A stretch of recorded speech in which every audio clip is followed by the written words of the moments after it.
And here we observe fabric, fabric, fabric. Oh yes, look at all these lovelies. Guess where I am? I'm in a fabric store. I am. This is through no choice. I had to come here. I have to get some bits and pieces.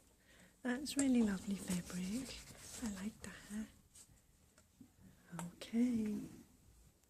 Got lots and lots of gingham here and some other ones. Some of these are poly cottons.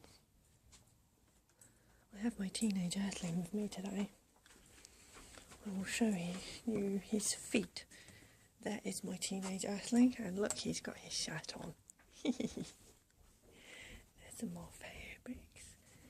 Wacky ones, look at those.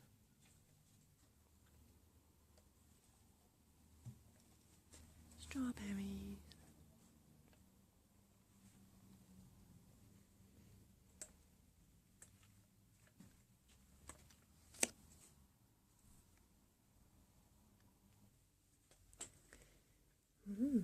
That's pretty.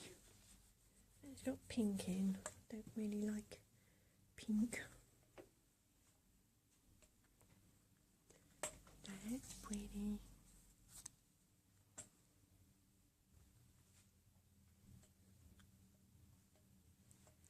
It's very, very, very sunny today. I'm squinting. I hope this is coming up okay.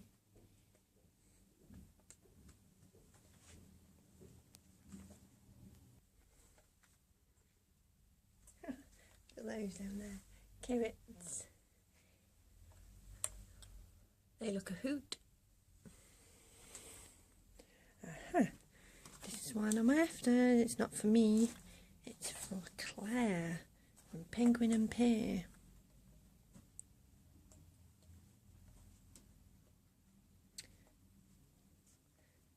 Wow, still got some Christmas bits and pieces there. Wow, it's a bit wacky. That is very, very strange.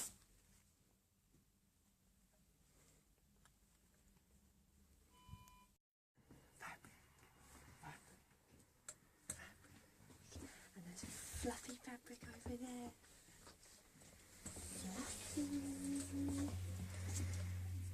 I'm going to blame Claire from Penguin Pear because I came in for threads, I came in for her faux leather and I needed my trim, but I've ended up purchasing some fabric, so I will show you guys that a little bit later. G'day everybody, welcome to my channel. You got me in stitches. My name is Anna. I hope you guys have had a fantastic week. So today I am going to show you a make, and I'm going to show you some accidental fabric purchases, only a ditty bit. I'm going to blame Claire, like I said, in the fabric store. You'll see that after I've finished yakking to you. Just a short little film footage of me in a fabric store, and just the stills and the video at the end of the garments that I have finished this week. Okay, so it's just one item, so I will talk you through all that now. Okay guys, so I will show you the pattern. So this is one from my Make 9, the 8874, and I managed to find some cotton drill in green, not too dissimilar to what is depicted there in the pattern.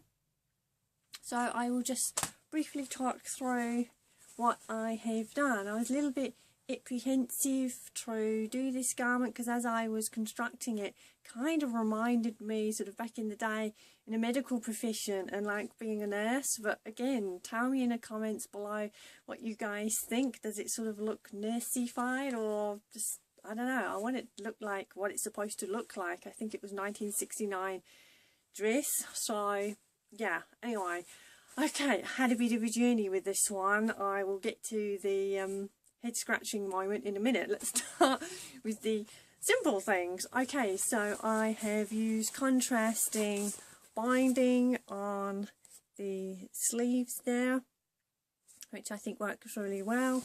A narrower cotton bias binding there, and then folded it and then folded it again so it would lay flat. Also, look at this. Now, what do you see? Do you see anything? What do you see? Yeah, I hand stitched that and no stitches came through. Oh, crikey, I tell you, doing these hand stitching on the bias binding and on the hem, so the stitches was completely blind. Yeah, that was a journey, and that took a whole bunch of time. Okay, I'll start with the back. So it has 2 back darts there. It has a back seam. It also has 2 shoulder darts in the back, and also in the front there. On the shoulder I have put this little detail, as you know that I like that. I have used a metal zipper which goes all the way down the length of the entire front. Now, on the original pattern, the zipper starts at the end of the collar and just goes down approximately for goodness sake, approximately 6 or 7 inches. But I wanted to use a vintage zipper, and I wanted the vintage zipper to go all the way down. So, and I've got a whole bunch of vintage zippers in my little collection, and you know, again, this is, although the fabric's modern, it's supposed to depict something from quite a few years ago, so I want to try and keep the originality, you know, to that as much as I possibly can. And sometimes I actually use my vintage thread as well. Anyway, so on the front it also has these pocket flaps, but there's actually no pockets in there. This is just more purely for decoration purposes, and I'll show you the bottom. So that's the hem, and again there, when I stitched it, get the light right, all invisible. So although that took a whole bunch of time, yeah, I'm really proud of that. So it's just getting to the point, you know, when you know, got a bit of a journey with an outfit, and then like loads of hand stitching, and you're getting near the end, and it's just, oh, you want to sort of speed it up a little bit, but I didn't. And yeah, right, okay, here we go. The collar, although this is only 2 pieces, look guys, it's got a facing, and it's not too dissimilar to the blouse that I still have on my other styrofoam mannequin. I just can't get my head around that. However, that said, looking at this, it's not going to be too dissimilar actually. I don't know.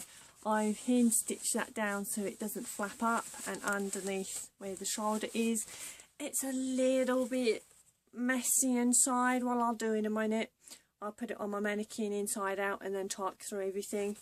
But yeah, the actual collar part itself is only 2 pieces, and then working out how to get that on and the facing, yeah, was a little bit of a struggle. I've also stitched in there just to hold that down so that stays folded, so it can't flip up, because obviously, you know, getting it on and off, and then you would have to sort of keep it there. And also bear in mind the facing in the inside would kind of roll out a little bit, and I kind of didn't want that. So yeah, holding it down and just did a couple of little stitches there. So, but although it's quite a structured cotton drill, it is actually really comfortable to wear, and I know it will soften, you know, in the laundry a little bit over time anyway. But with all my handmade garments, I always wash them by hand at least 3 or 4 times before they go in the machine, because yeah, you spend all this time and everything, you just don't want to toss them in the machine and then they get ruined with other sort of fabrics. And yeah, and also you can let the fibres soak for a little bit, and hand washing, you know, you can be as vigorous or as gentle as you want, and it's not being bashed and crashed around in the machine. and also our other fibres don't always get on, and also our laundry powder.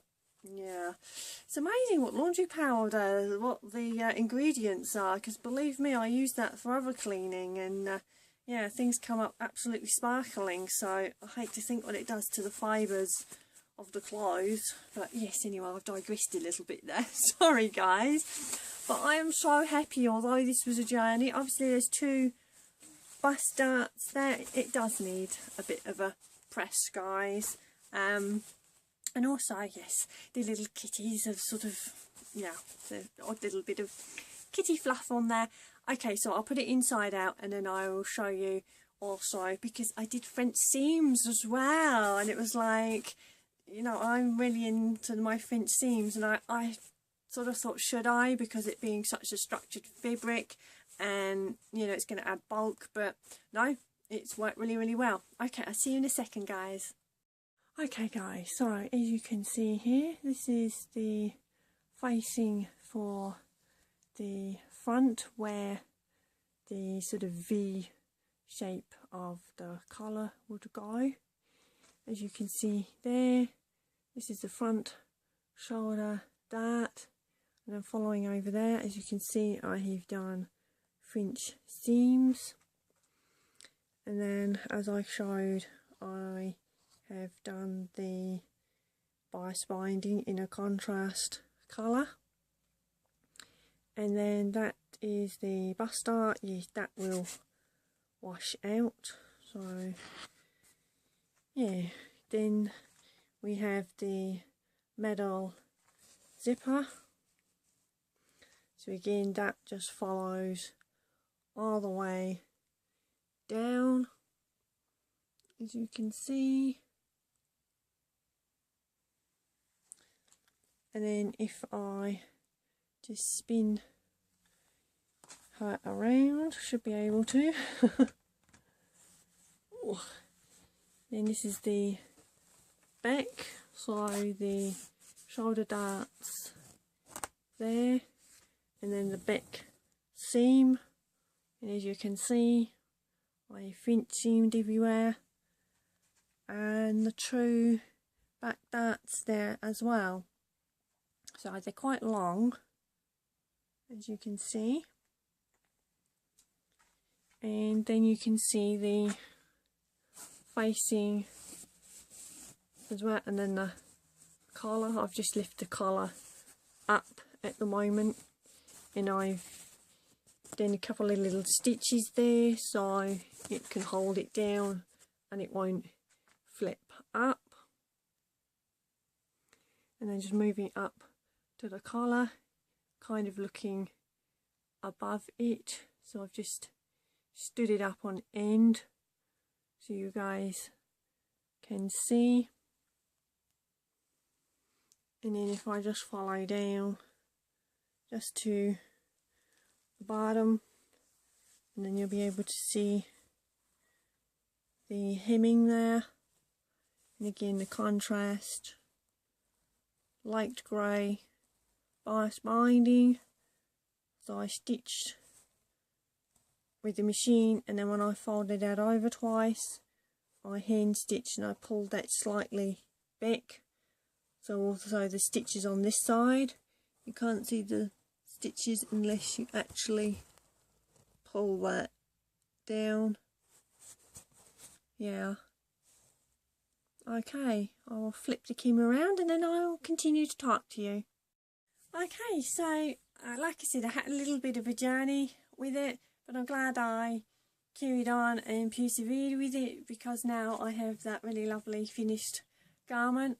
Also, because the size was a set size 14, I will just show you guys there on the pattern.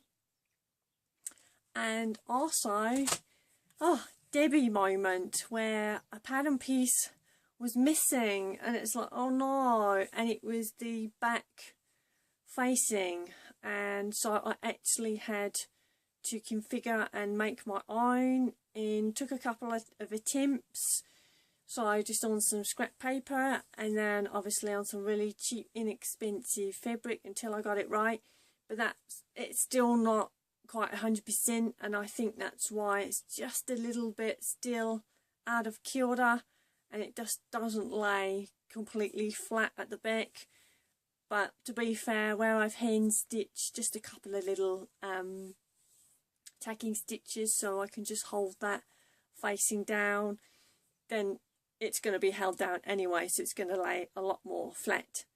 Yeah, so had a bit of a thing with that, configuring all that, and also again, like I just said, because it was a set size, I had to bring it in quite a bit around the diaphragm and around the waist, and I've also lengthened the frock just a little bit, just so it sits right on my knee.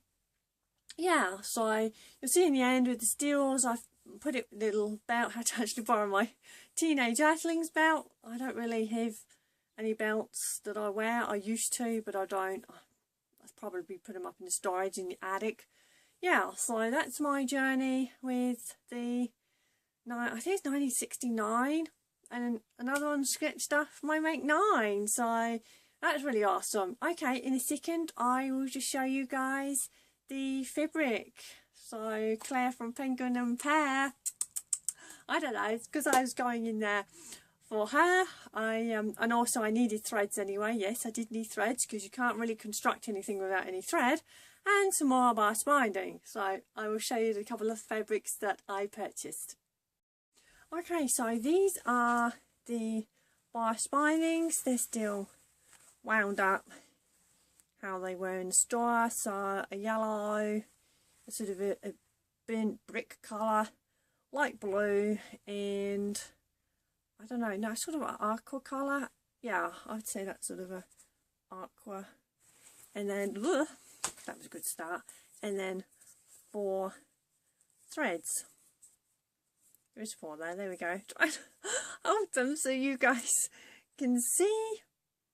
Yeah, so, okay, now the fabric. Okay, I have got some white embroidery on glaze, and I want to make another shirt, but I want to do a little detailing on the back, and I want this one to be a tie front, so I can wear that with some cropped pins.